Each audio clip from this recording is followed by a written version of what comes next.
1절에서 12절까지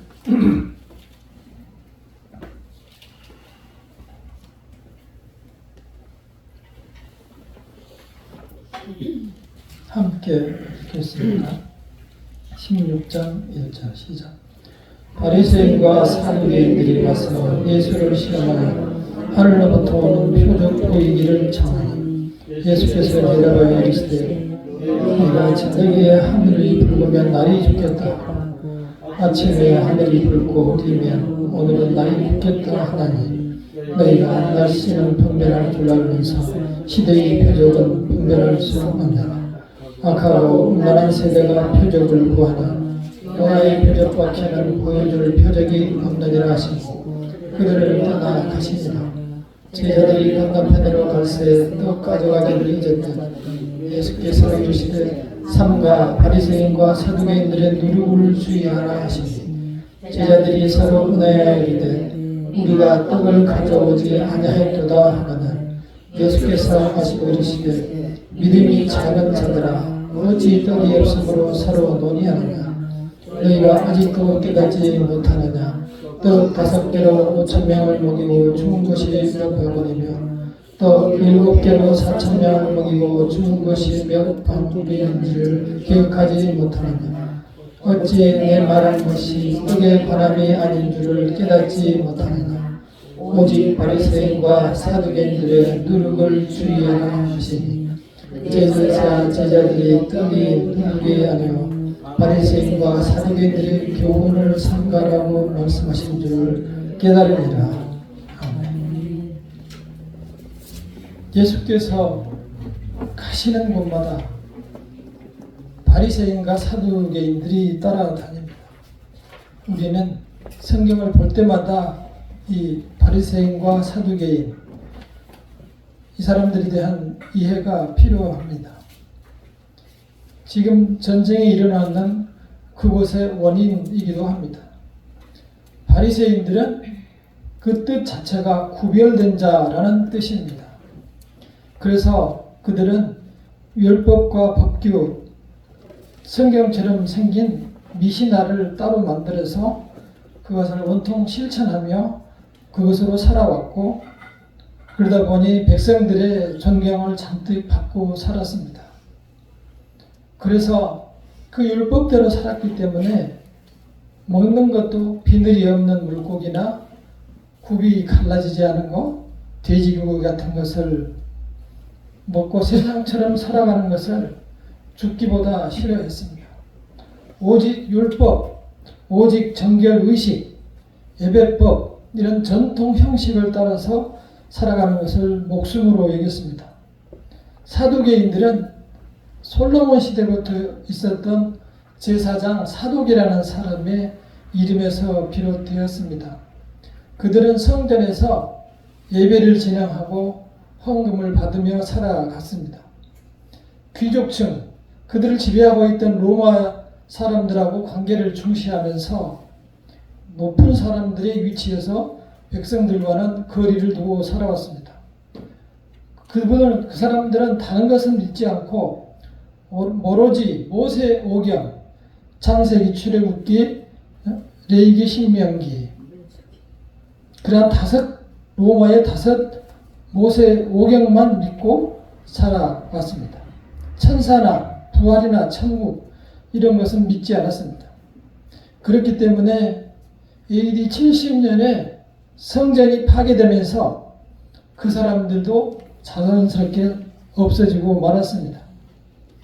이 모습이 바로 하나님 유일신을 믿는 종교 나라의 모습이었습니다. 그들은 이 율법과 규칙들을 자기 생활을 꼭꼭 묻고 백성들도 그렇게 살기를 가르치고 원하면서 살아왔습니다. 이 두 파의 특징은 겉으로는 하나님의 율법 또 성전 예배 이런 것으로 살아갔습니다. 그러나 속으로는 백성들에게 존경을 받고 권력과 부를 누리고 그것으로 자기들의 생업을 유지하며 살아갔습니다. 미래에 올 천국이나 예수님께서 세례 주신 율법, 사랑 따위는 전혀 생각하지도 않았습니다. 지금 이 진행되고 있는 팔레스타인과 이스라엘 전쟁을 보며 그러한 말씀을 저는 비춰보게 되었습니다. 하나님의 뜻과 그 사랑이 없이 율법이라는 그 형식만 가지고 살아가는 삶이 얼마나 공허하고 또 무서운 결과를 가져오는가를 보여주고 있습니다. 오늘 말씀에서는 바리새인과 사두개인들이 왜 표적을 구하였는가, 그리고 예수님은 왜 이 사람들의 누룩을 조심하라고 하였는가 생각해 보도록 하겠습니다. 먼저 1절을 한번 함께 읽어보겠습니다. 16장 1절입니다. 시작. 바리새인과 사두개인들이 와서 예수를 시험하여 하늘로부터 오는 표적 보이기를 청하니. 하늘에서 온 표적, 예수께서 메시아라는 표적을 보여달라. 지금까지 보여준 기적이 얼만데 또 다시 표적을 보여달라는 것입니다. 그들의 속셈은 자기들이 이렇게 지금까지 지도해오고 가르쳐온 것이 최선이고 정말 하나님의 말씀대로 살아가는 길인데 갑자기 나타난 이 젊은이 때문에 온통 사회가 혼란스럽다고 반대로 생각했던 것입니다. 그래서 만약에 예수가 메시아라면 자기들의 지위가 다 없어지는 거예요. 자기들의 생업과 일터가 다 없어지고 자기들이 졸지에 설 자리가 없어지는 겁니다. 자기들이 믿고 따랐던 그러한 신념들이 송두리째 무너지는 그러한 상황이기 때문에 예수를 굉장히 위험스러운 경계의 눈초리로 바라보고 있었던 것입니다. 그들이 율법을 지킨 것은 잘못이 아닙니다. 문제는 율법을 지켜야 한 목적은 제껴두고 그 형식만을 강조한 그 형식대로 사는 것을 체험으로 하며 살아왔기 때문입니다. 눈앞에 펼쳐지는 여러 가지 전쟁과 개인 간의 갈등, 이런 것들이 하나님의 말씀, 하나님의 뜻을 버리고 형식만을 강조하기 때문에 그러한 갈등의 원인이 되는 것입니다. 예수님께서는 거기에 대해서 답하십니다. 저녁에 맑은 하늘을 보면 날씨가 오늘은 좋겠다. 또 아침에 구름이 끼면 날씨가 굳겠다. 그렇게 판단을 하면서 왜 내가 하는 표적을 보고 도대체 알지 못하느냐 라는 안타까운 말씀을 하시는 겁니다. 지금 이렇게 수십 가지의 표적과 또 많은 사람들을 치료하는 것을 보여줬는데도 사람들은 여전히 믿기를 싫어하는 것입니다. 여기에 나와 있는 요나의 표적이라는 것은 구약 성경에 나와 있는 요나서에 나와 있는 그런 이야기입니다.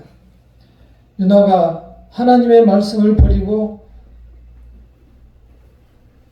다시스로 떠나서 물고기 뱃속에 들어가서 3일을 들어갔다가 다시 살아난 그러한 기적을 얘기한 겁니다. 그래서 자기 자신이 그렇게 3일간 죽었다가 부활할 것을 미리 말씀하신 것입니다. 제자들은 이해를 하지 못했겠죠. 우리는 이 예수님의 답변 속에서 중요한 사실을 깨달을 수 있습니다. 우리가 보는 마태복음 23장 23절에 보면은 화 있을진저 외식하는 서기관들과 바리새인들이여 너희가 박하와 회향과 근처의 11조는 들이되 율법이 더 중한 바 정의와 긍휼과 믿음은 버렸도다. 그러나 이것도 행하고 저것도 버리지 말아라. 예수께서는 율법이 중요한 것은 바로 정의와 긍휼과 믿음, 이 세 가지 정의와 긍휼과 믿음, 이게 핵심인데 핵심은 버리고 이 거칠의 껍데기만을 중요시한다는 것입니다. 하나님께서 이 세상에 오셔서 이 세상을 십자가를 통해서 구원하시는 그 정의, 그리고 그 사랑, 그리고 죄인들이 죄인지도 모르고 죽어가는 그 사람들을 봤을 때 불쌍히 여기는 긍휼하신 마음, 그리고 오직 그리스도를 믿었을 때 살 길이라는 그 믿음을 모르는 저 사람들, 그 세 가지를 모르고 형식만을 생각하며 살아가는 사람들을 안타깝게 보았던 것입니다. 이스라엘과 팔레스타인의 전쟁 역시 마찬가지입니다. 사람들이 지금 많은 해석을 내놓고 있습니다. 대부분이 틀린 말들입니다. 저도 유튜브를 한번 봤는데 팔레스타인 아이가 원통 포탄을 맞아 피를 흘리며 병원에 실려갔습니다. 그렇게 피를 흘리면서도 어머니가 데려다 놓고 다른 아이를 데려가는지 정신없이 뛰쳐나가니까 엄마 나를 두고 가지 마세요 하면서 피를 흘린 채로 나가는 것을 보았습니다. 몸이 앞에서 피가 나는 것보다도 엄마로부터 떨어지는 그 두려움이 더 컸었던 거죠. 전쟁이 시작은 전쟁은 안식일 날은 전쟁도 안 한다는 그 유대인들을 갑자기 안식일 날 기습해서 1300명을 죽이면서 시작됐습니다. 들어나가 있는 그런 겉의 모습은 그렇습니다. 그러나 그 안을 들여다보면 둘 사이에는 화해할 수 없는 종교적인 갈등이 있습니다. 놀라운 것은 거기에 있는 이슬람과 기독교, 그 유대교는 모두 아브라함을 조상으로 모시고 있습니다. 거기 예루살렘에 있는 성지를 두고 싸우는 그 성지, 그 예루살렘의 성전터는 본래 하나님께서 이스라엘 백성에게 주신 가나안 땅입니다. 그리고 당초에 다윗의 아들 솔로몬이 다윗과 함께해서 지어놓은 그 성전, 최초의 성전이 있던 그 자리입니다. 그리고 나중에 다시 흩어졌다가 와서 만들어놓은 스룹바벨 성전, 그 자리가 바로 그곳입니다. 그리고 헤롯이 깨진 곳을 보수해서 만들어놓은 헤롯 대성전이 있었던 바로 그 자리인데 AD 70년에 로마에 의해서 완전히 망가져서 소위 성경에 나온 대로 돌 하나도 돌 위에 남지 않으죠. 그 성전이 바로 그 자리입니다. 그러나 수많은 시간이 지나면서 70년 이후에 이스라엘 백성은 다 흩어져 버렸고 그 후에 다른 나라들이 지배하고 나중에는 팔레스타인이 지금까지 지배하고 있습니다. 팔레스타인은 이슬람 국가입니다. 그 하나님의 성전이 있던 그 자리에 지금은 이슬람 성전이 올라가 있고 이슬람에서는 3대 성지로 그것을 정해놓고 예배를 드리고 있습니다. 그러니 전쟁이 안 날 수가 없고 해결될 수 있는 방법이 없습니다. 서로 자기네 땅이라고 하고 지금까지 수많은 전쟁이 일어나고 수많은 사람이 죽었지만 여전히 전쟁은 진행되고 앞으로도 끝나지 않을 것입니다. 중요한 것은 서로를 적으로 생각하고 없애려고 하기 때문입니다. 우리는 여기서 한 번 더 생각해 볼 필요가 있습니다. 성경 요한복음 2장 19절을 읽어드리겠습니다. 요한복음 2장 19절에 보면 예수께서 대답하여 이르시되 너희가 이 성전을 헐라 내가 사흘 동안에 일으키리라.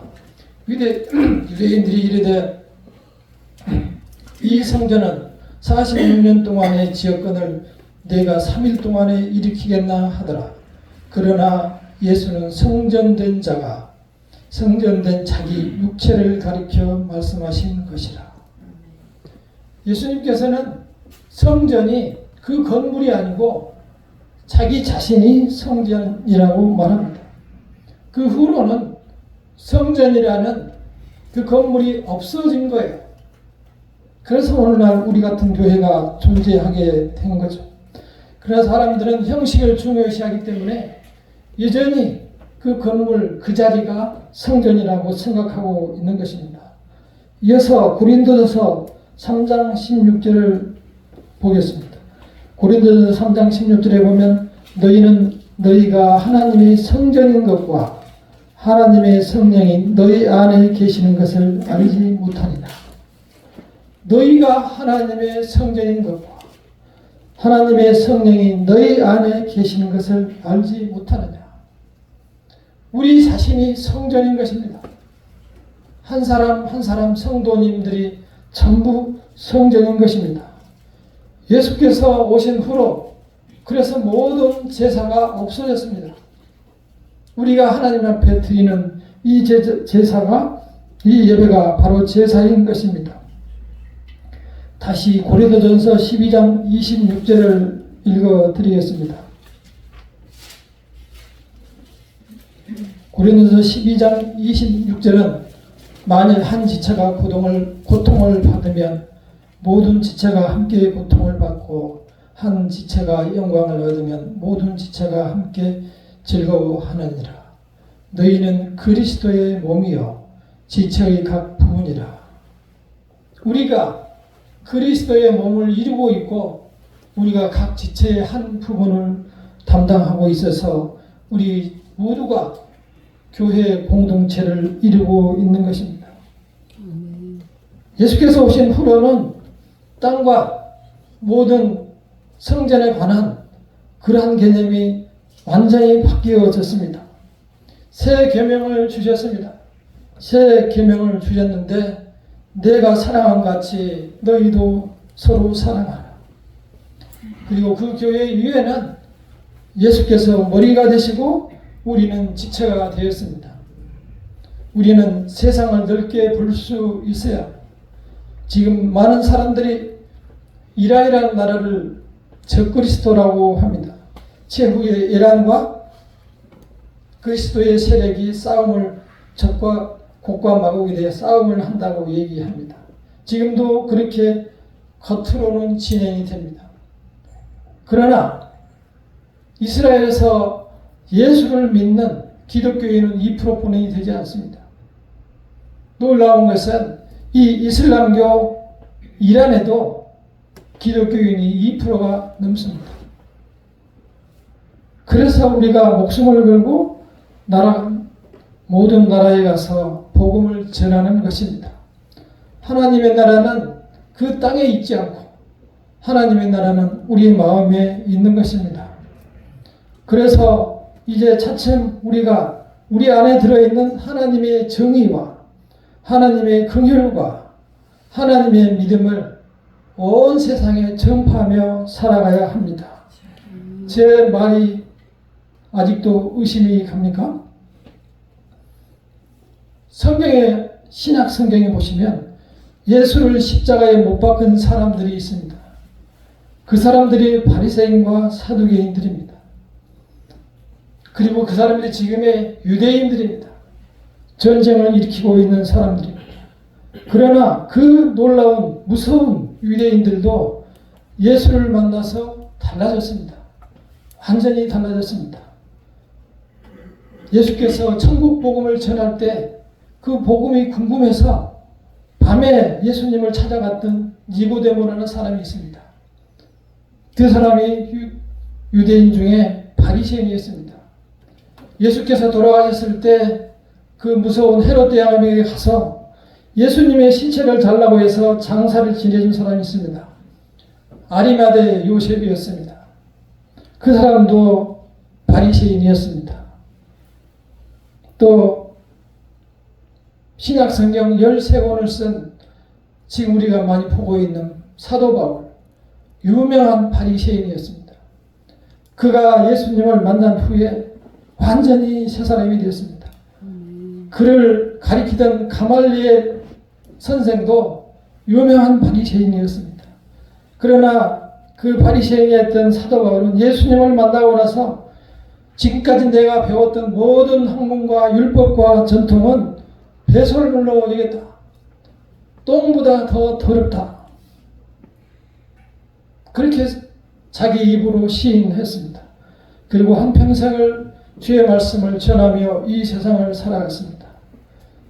우리는 두 번째 제자들에게 있는 누룩을 보도록 하겠습니다. 6절을 함께 읽어보겠습니다. 16장 1절입니다. 6절입니다. 16장 6절 시작. 예수께서 이르시되 성과 바리새인과 사두개인들의 누룩을 주의하라 하시니 누룩을 주의하라. 누룩이 먹는 것. 옛날에 저는 누룩을 봤습니다. 시골에서는 막걸리를 만들려면 누룩이 있어야 됐어요. 그래서 이 밀가루를 이렇게 빻아서 이만큼만 이렇게 동그란 하여튼 밀가루 반죽을 만들어서 덩어리로 해서 여러 개를 쌓아서 발효를 시키는 걸 봤어요.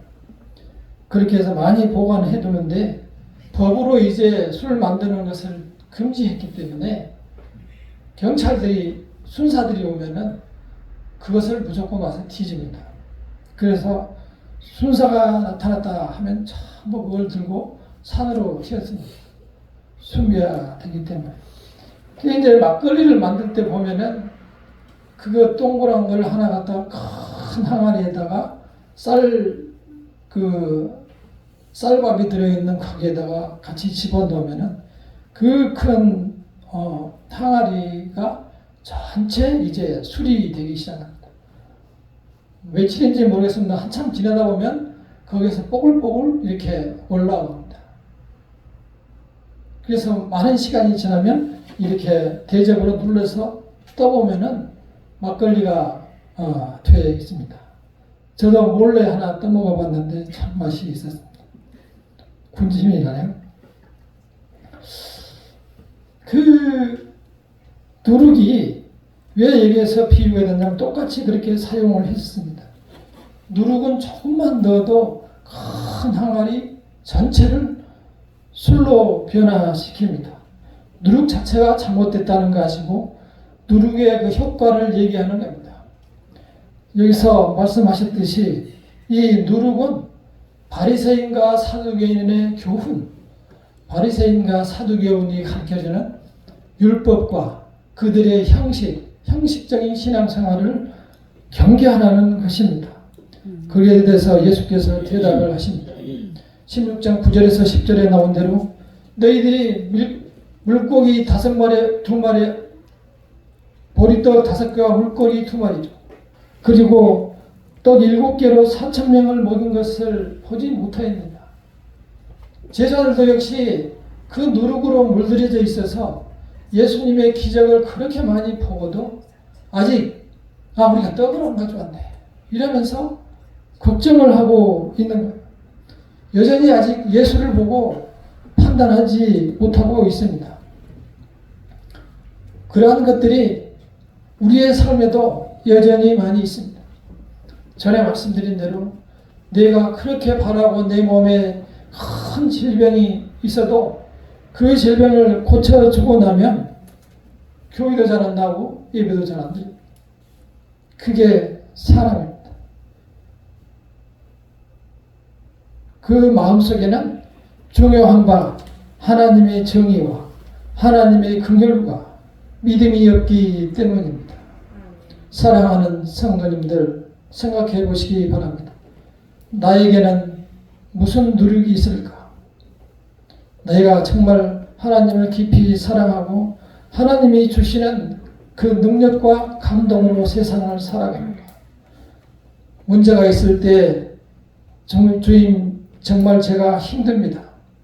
그리고 주님을 먼저 바라보게 됩니까? 불같이 화가 나다 십자가 때문에 참고 있습니까? 죽도록 억울할 때도 주님을 생각하면 참을 수 있습니까? 우리는 그때마다 하나님께서 우리에게 주시는 그 성령의 감동을 놓지 마시고 그 하나님께 감사하시기를 바랍니다. 그래서 생활 속에서도 우리가 부드러운 마음을 유지하도록 성령의 음성과 부르심을 듣고 살아가도록 노력해야 합니다. 박 목사님께서 미국에 다녀오신 후에 저에게도 선물을 주셨습니다. 여러분도 받으셨죠? 저에게도 선물을 주셨는데 공개를 안 할까 하다가 공개를 합니다. 미제입니다. 미제 앞치마를 저한테 선물을 해주셨습니다. 미제라서 참 크기는 크더라고요. 주부의 자존심이죠. 웃으시라고 말씀드렸습니다. 부드러운 말씀, 마음, 우리의 마음속에 있는 부드러운 마음을 다시 만들어야 됩니다. 제가 시간이 지났지만 에스겔서 12장을 읽어드리도록 하겠습니다. 에스겔서 11장 19절에서 20절을 읽어드리겠습니다.